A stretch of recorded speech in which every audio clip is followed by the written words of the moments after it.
Hello friends, welcome to my YouTube channel Nexon classes. तो आज जो हम टॉपिक पे डिस्कस करेंगे वो है परचेज रिटर्न, सेल्स और सेल्स रिटर्न। तो सबसे पहले हम बात कर लेते हैं कि परचेज क्या होता है। अभी परचेज का जो मीनिंग है वो तो सेम है कि कोई भी चीज़ हम खरीद रहे हैं उसको हम परचेज बोलेंगे, ठीक है। अब अकाउंटिंग लैंग्वेज में हम परचेज में क्या इंक्लूड करेंगे, ठीक है। अभी बिजनेस में देखा जाए तो बहुत सारी चीज़ें इंक्लूड होती हैं, लेकिन परचेज में हम कौन से गुड्स को इंक्लूड करेंगे? सिर्फ वही गुड्स को इंक्लूड किया जाएगा जिसमें बिजनेस डील कर रहा है। The term purchase is used only for the goods which business deal. मतलब अगर बिजनेस है आपका कपड़ों का, तो जो भी कपड़े खरीदे जाएंगे वही हमारे क्या कहलाएंगे? परचेज कहलाएगा, और वही हमारा क्या कहलाएगा? गुड्स कहलाएगा। इसके अलावा जो भी चीज़ बिजनेस में खरीदी जाएगी वो हमारे लिए क्या बन जाएगा? या तो एक्सपेंसेस बन जाएगा या फिर हमारे असेट्स बन जाएंगे। क्लियर?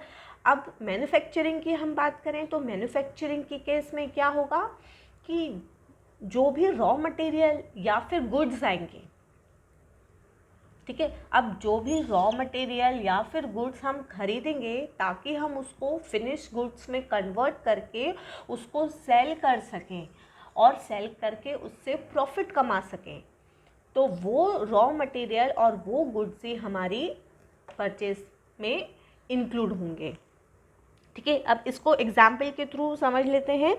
मान लीजिए एक क्लोथ की दुकान है, क्लोथ की शॉप है, उसने क्या खरीदा? उसने क्लोथ्स खरीदे और फर्नीचर खरीदा, ठीक है। और ये कौन है? क्लॉथ डीलर है, ठीक है। अब ये क्लॉथ डीलर है। अब इसने दो चीज़ें खरीदी हैं, क्लोथ्स खरीदे हैं सेल के लिए और फर्नीचर खरीदा है कस्टमर को बैठाने के लिए। अब ये जो उसका मेन बिजनेस क्या है? कपड़े बेचना। तो ये जो कपड़े उसने खरीदे हैं ये उसका क्या हो जाएगा? गुड्स हो जाएगा। वहीं पे जो उसने फर्नीचर खरीदा है कस्टमर को बैठाने के लिए, वो उसके लिए क्या हो जाएगी? असेट्स। क्लियर? और जो भी परचेज होगा वो कैश में भी हो सकता है और क्रेडिट में भी हो सकता है। नेक्स्ट आता है परचेज रिटर्न। अब परचेज रिटर्न क्या होता है? अभी जो भी गुड्स हमने खरीदे, ये हमने क्या खरीदे थे? क्लोथ्स खरीदे थे सेल करने के लिए। अब यही क्लोथ्स में मान लीजिए कुछ डिफेक्ट आ गया या फिर कुछ भी रीज़न हो सकता है, एनी ऑफ द रीज़न, जिस वजह से ये जो क्लोथ्स हैं हमने वापस कर दिए सप्लायर को। सप्लायर को हमने क्या कर दिया? वापस कर दिया। तो इस केस में ये हमारा क्या हो गया? Purchase return. अब इसको हम दूसरी टर्म में और क्या बोल सकते हैं? Return outward. क्यों? क्योंकि हमने इसको वापस किया तो ये जो कपड़े हैं ये हमारे पास तो आए नहीं, बाहर चले गए जो हमने खरीदे थे, तो ये क्या हो गया? हमारा रिटर्न आउटवर्ड हो गया। नेक्स्ट आता है हमारा सेल्स। अब सेल्स क्या होता है? सेल मतलब जब हम अपनी ओनरशिप को, हमारे पास जो भी गुड्स है या फिर जो भी हमारे पास सर्विसेज है उसकी ओनरशिप को हम जब कस्टमर को ट्रांसफ़र करेंगे फॉर प्राइस, वो हमारा क्या हो जाएगा? सेल्स हो जाएगा। Transfer of ownership of goods and services to the customer for price. हमारे पास जो सामान है हमने उससे पैसे ले लिए, हमने उसको वो चीज़ दे दी, अब उस पर हमारा क्या नहीं है? ओनरशिप नहीं है। अब हमने जो ओनरशिप थी उस पर्टिकुलर प्रोडक्ट की वो हमने ट्रांसफ़र कर दी। क्लियर? तो सेल सिर्फ उन्हीं गुड्स, उन्हीं सर्विसेज पे इंक्लूड किया जाएगा जो कि खरीदे गए हैं रीसेल के लिए, ना कि असेट्स के ऊपर, ठीक है। मतलब आपका बिजनेस जिस चीज़ का है, आपने जो सामान बेचा है सिर्फ वही चीज़ सेल्स में इंक्लूड होगी। मान लीजिए आप क्लोथ डीलर हैं, ठीक है, और आपने क्लोथ्स बेचे हैं, तो ये आपकी क्या हो जाएगी, सेल हो जाएगी। वहीं पे क्लोथ डीलर ने अगर टाइपराइटर, उसके पास एक पुराना टाइपराइटर था, ठीक है, वो उसने बेचा, या फिर उसने मान लीजिए फर्नीचर बेचा और उसने अपने दुकान के लिए नया फर्नीचर लिया, तो ये दोनों चीज़ जो वो बेचेगा वो उसका सेल की कैटेगरी में नहीं आएगा, वो उसका काय में आ जाएगा, असेट्स की कैटेगरी में। क्लियर? तो मेन चीज़ ये है कि जो भी चीज़ आपने खरीदी है रीसेल करने के लिए, ताकि आप उससे अपनी बिजनेस में प्रॉफिट जनरेट कर सके, सिर्फ वही चीज़ सेल्स की कैटेगरी में आएगी। बाकी आप कोई भी चीज़ बेचो अपने बिजनेस में, वो चीज़ सेल्स की कैटेगरी में नहीं आएगी। अब जो सेल है वो क्रेडिट में भी हो सकता है और कैश में भी हो सकता है, ठीक है। अब मान लीजिए एक और एग्जांपल देख लेते हैं। एक पार्टी वी है और दूसरी पार्टी टी है, ठीक है। अब वी ने टी को क्या किया, कंप्यूटर बेचा। तो अभी ये जो कंप्यूटर था वो किसके नाम पे था, किसका, कौन इसका ओनर था, पार्टी वी थी। लेकिन जब उसने टी को बेचा, टी पार्टी को बेचा, तो अब इसका ओनर कौन हो गया, पार्टी टी हो गई। और बदले में टी ने क्या किया, कैश दिया। तो यहाँ पे क्या हो रहा है, ओनरशिप ट्रांसफ़र हो रही है। तो ये क्या हो गया हमारा, सेल। क्लियर? अब कुछ कुछ कस्टमर्स ऐसे होते हैं जिनको खरीदने के बाद वो चीज़ पसंद नहीं आती, ठीक है। तो जब कस्टमर अपने खरीदी हुई चीज़ को वापस कर देंगे डीलर को, तो वो क्या हो जाएगा, सेल्स रिटर्न, ठीक है। जैसे हमने कोई भी चीज़ ऑनलाइन ख़रीदते हैं, हमें पसंद नहीं आती, तो हम कुछ भी रीज़न देके उसको रिटर्न कर देते हैं, तो वो क्या, किस कैटेगरी में जाएगा, सेल्स रिटर्न की कैटेगरी में। वहीं पे जब हमने परचेज़ किया था, तो वो चीज़ क्या हो गई थी, परचेज़ रिटर्न। क्यों? क्योंकि हमने वो चीज़ किसको रिटर्न करी थी, सप्लायर को। और यहाँ पे हमें कौन रिटर्न कर रहा है, कस्टमर रिटर्न कर रहे हैं। क्लियर? नेक्स्ट टर्म आती है हमारी स्टॉक इन ट्रेड, ठीक है। अब ट्रेड मतलब क्या, कुछ भी जो हम बिजनेस कर रहे हैं। अब इसमें स्टॉक का मतलब क्या होता है, तो कोई भी ऐसा सामान जो कि अनसोल्ड रह गया हो, वो हमारा क्या हो जाएगा, स्टॉक हो जाएगा, ठीक है। अब कब रह गया हो, तो इसकी दो कैटेगरीज आएगी। एक आएगी आपकी ओपनिंग स्टॉक और दूसरी आएगी आपकी क्लोजिंग स्टॉक। अब ओपनिंग स्टॉक क्या होता है, जब हमारा बिजनेस का ईयर स्टार्ट हुआ उस टाइम पे जो भी हमारे पास स्टॉक रहेगा वो हमारा क्या हो जाएगा, ओपनिंग स्टॉक हो जाएगा, ठीक है। वहीं पे ईयर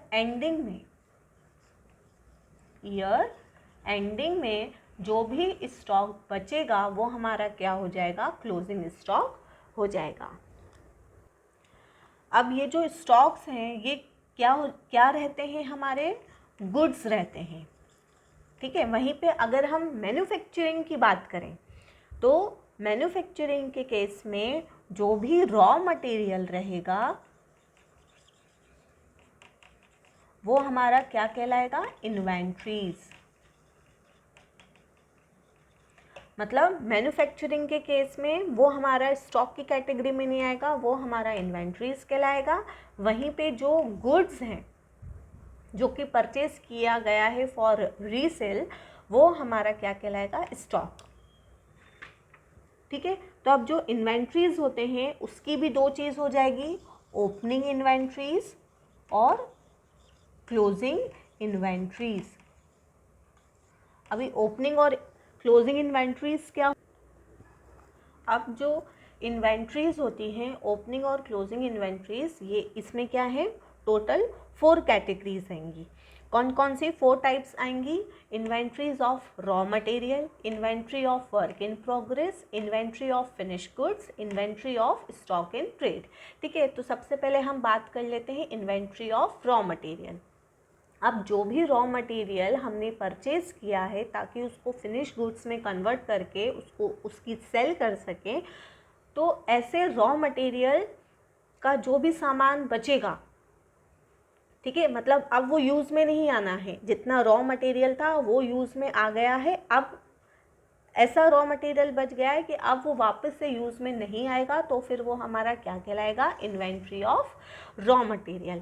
ठीक है, inventory of work in progress, मतलब अभी क्या, जो प्रोडक्ट है पूरा का पूरा प्रिपेयर नहीं है, अभी वो हाफ प्रिपेयर्ड है, अभी और उसमें मटेरियल लगना बाकी है, लेकिन अब जितना जो मटेरियल लग चुका था उतना लग गया है, अब उसमें और मटेरियल नहीं लगा है, तो इस केस में ये क्या हो जाएगा? Inventory of work in progress.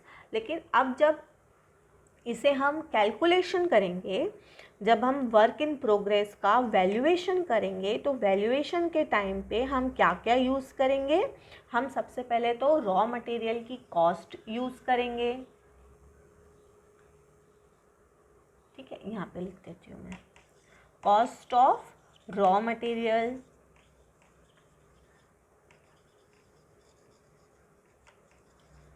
Clear. और फिर हम क्या यूज़ करेंगे? कॉस्ट ऑफ लेबर, पावर, ये प्रोडक्ट बनने के लिए पावर लगा होगा, ठीक है, फ्यूल लगा होगा, और दूसरे अदर एक्सपेंसेस, इन सब को हम क्या करेंगे? कैलकुलेट करेंगे, और फिर उसके बाद हम क्या बनाएंगे? Cost of work in progress. इसका फिर हम इस तरीके से हम क्या करेंगे? इसका वैल्यूएशन करेंगे। तो अब इसमें हमारा इन्वेंट्री क्या हो गया कि मान लीजिए क्लॉथ मिल है, ठीक है, अब क्लॉथ मिल में जो थ्रेड की वैल्यू रहेगी and the unfinished goods will be the inventory of work in progress. ठीक है, मतलब जो थ्रेड की वैल्यू, अभी क्लॉथ की फैक्ट्री में मेन चीज़ क्या रहेगी? वहाँ पे थ्रेड रहेगा, तो जो थ्रेड की वैल्यू रहेगी, ठीक है, और जो भी क्लॉथ अनफिनिश्ड है अभी तक पूरा वो फाइनल स्टेज पे नहीं आया है, सेमीफाइनल स्टेज पर है, तो वो हमारा क्या कहलाएगा? Inventory of work in progress.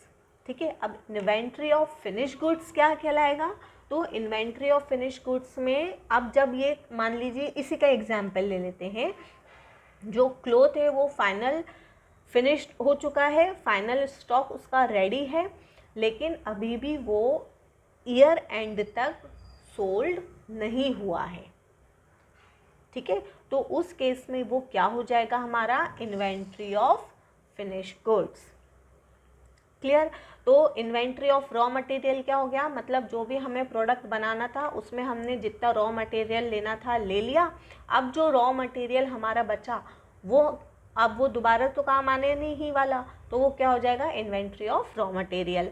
वहीं पे inventory of work in progress क्या हो गया कि जो भी क्लॉथ, मान लीजिए क्लॉथ की फैक्ट्री है, अब क्लॉथ की फैक्ट्री में जितना भी कपड़ा हमारा अनफिनिश्ड है वो हमारा क्या कहलाएगा? Inventory of work in progress.